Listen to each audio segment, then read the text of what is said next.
यो तस्बिर हेर्नुहोस्, फाँसीको मञ्च काठमाडौँ। अब यो तस्बिर हेर्नुहोस्, सडक सन् 2025 काठमाडौँ। 72 युवाहरूको रगत, 83 वर्षको अन्तर, तर एउटै कथा। निरङ्कुशहरू फेरिन्छन्, तर तिनीहरूको क्रूरता फेरिँदैन। कल्पना गर्नुहोस्, एउटा देश जहाँ बोल्नु मृत्युदण्ड हो, जहाँ विरोध गर्नु अपराध हो। यो नेपालको वास्तविकता थियो 104 वर्षसम्म। तर आज सन् 2026मा के साँच्चै हामी स्वतन्त्र छौँ? सन् 1876 गोर्खा, लखन थापा मगर, नेपालको पहिलो शहीद। एक साधारण किसान जसले जङ्गबहादुर राणाको सेनाको विरुद्ध हतियार उठाए, एक्लै, पहिलो पटक। नेपालको स्वतन्त्रता सङ्ग्रामको पहिलो योद्धा। परिणाम क्रूर यातना र सार्वजनिक हत्या। तर उनले एउटा प्रश्न छोडेर गए, कहिलेसम्म? उत्तर आयो 65 वर्षपछि।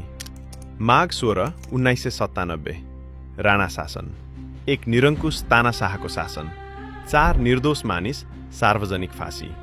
धर्मभक्त माथेमा शिक्षक। अपराध सत्य सिकाउनु। दशरथ चन्द कवि। अपराध शब्दमा स्वतन्त्रता लेख्नु।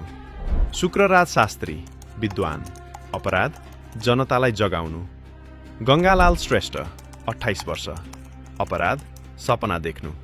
अब अगाडि बढौँ।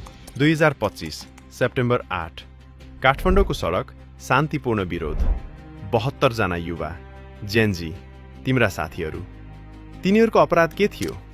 तिनीहरूले सडकमा आफ्ना आवाज उठाए, भ्रष्टाचारको विरोध गरे, न्यायको माग गरे।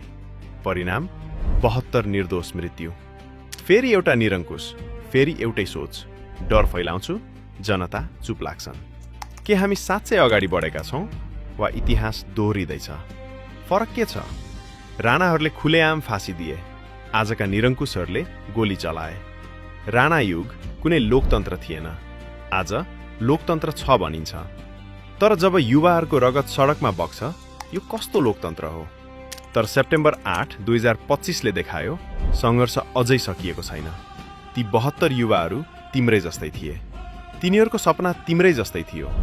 तिनीहरू शहीद भए किनभने तिनीहरूले आवाज उठाए। शहीदहरूको नेपाल यो अझै लडिरहेको छ। शहीदहरूको रगतले कोरेको यो बाटो सम्झिनुहोस्। हिजोका ती 4 वीरदेखि आजका ती 72 शहीदसम्म सपना एउटै थियो। भोट हान्नु अघि सोच्नुहोस्, के तपाईँको निर्णयले उनीहरूको बलिदानको सम्मान गर्छ? शहीदहरू अमर रहन्। यस्तै जानकारीको लागि हामीलाई फलो गर्नुहोस्।